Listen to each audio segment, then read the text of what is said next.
so it is Thursday and we're finishing up buttoning a couple things up on the trailer, getting ready to go to TKM for the dyno. One thing that we have to do is we're upgrading the firmware. So we're going ahead and Donald's car is on 400, the new stuff. Mine was on 300, which was the new stuff literally just like a month ago or so. We're going ahead and putting this thing over on 400 right now on the laptop, just to have that done so that everything is already done and it goes to TKM on 400, and Donald's and my car is on the same stuff.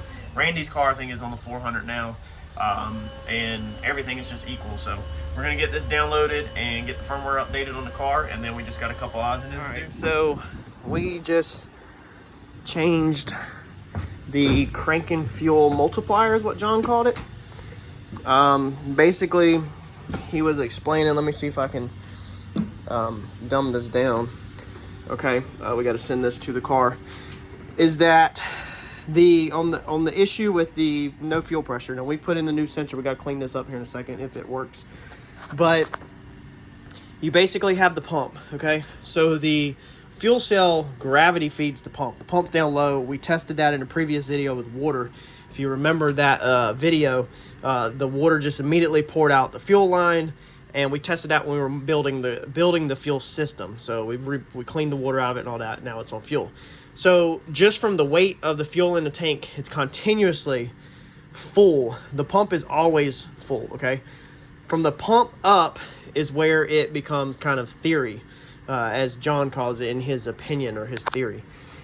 He said all cars pretty much with the mechanical fuel pumps normally have an issue with them wanting to crank after they've sat for a while. He said what some people used to do is they would actually take a little tiny fuel pump motor, like a go-kart motor or something like that, a fuel pump, and it would basically be wired into the system in the back, and that would, you flip that on, and it would pump just a little bit, like a nitrous shot. I think he was even saying they would use nitrous solenoids, whatever. Just it would hit just a little hit in the rails, I guess, to make the motor fire. Once the motor fired and it's pumping, it can get the air out and then it runs fine. So if you notice, John always cranks his car on brake parts cleaner. He said he does that because of this issue right here, is that after his car has sat for a week or so, it basically loses, it airlocks between the injectors and the fuel pump. So he hits it with brake parts cleaner, it fires off, it runs for a split second on brake parts cleaner alone, and by the time the brake parts cleaner is burned out of there, the pump's already pumping, it's cleared the air out, and it runs fine the rest of the day, and the next day and all that, you're good. Mine cranked up the other day after it had sat for 24, 48 hours, no issues, and it might crank up today, I haven't tried it yet, but he had me build this table so that basically when you're trying to crank your car, your fuel injectors are just trying to pulse just a little bit of fuel, just a tiny bit of fuel out of them, you know, so it don't flood it. But the problem is that we know there's air in there and there's not enough fuel in there, and it actually is not going to work. So he builds an advanced table where when you're first trying to crank the car, it hangs the injectors open, wide open pretty much, so that the air that's in there can kind of escape out and fuel can get to flowing and, you know, pumping. Because he said you don't need much fuel PSI to actually just fire off the engine. So I followed his instructions. I had built this advanced table.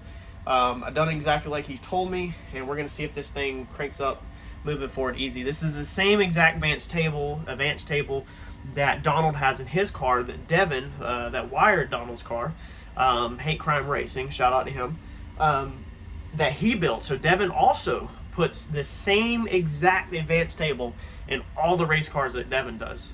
So this is like, I guess people maybe don't talk about it or something, but this is actually a pretty common thing. It's either cranking on a brake clean or building an advanced table that hangs the injectors open when you first try to crank a car on mechanical fuel pump. So let's send this new tune to this car, and then let's see if this thing will fire off. Then we're going to check the sensors and see if that sensor looks like it's reading, and let this thing run, get up to operating temperature because it's been in the trailer, and go from there. Talked about that airlock, right? So trying to overcome that. That's right. If the injectors are open, now the pump, it ain't got no pressure against it, so that it can actually start pumping. The other thing it does is there's a little bit of fuel in that system. If those injectors are hung open, it'll start kind of shooting out the injectors, and then it'll start trying to fire off. Is kind of the thought process on it. Devin hid his over here. His is on a 2D table, but I mean, you can do it on a 1D table, and you know, have nothing to do it. Actually, it's not. No, that was the timing retard that I couldn't find on his yesterday when we were trying to spool Donald's. It was snatching timing out, and I was like, "Well, it's snatching timing out of a table somewhere," and I couldn't find it. And so he had that table set up there. The cranking fuel multiplier table is right there. So this is the way he did his. So he's got 500 at 0, and then he's got up to 15 pounds, and then it's at 100. And so 500 at 0, and then 100 at 15. And then once it gains more than 15 pounds of fuel pressure, it basically, this table goes away. And now this is a percentage. So it's asking at these very low pressures. I mean, it's adding 400% more fuel, 500. And I think mine's up at like 600 or 700. I want mine to pin it open completely. So that's all you got to do, Courtney. So yours is already in here. So we could do it just like Devin's. So put, or like Donald. So put 500 in this map right here. And then at like this 16, we'll put 0. And then we're going to left click, highlight them, fuel row values, boom. And so as this thing starts making fuel pressure, it's got less and less fuel that it's opening the injectors. So that's all you got to do, Courtney. So that's your crank and fuel multiplier table.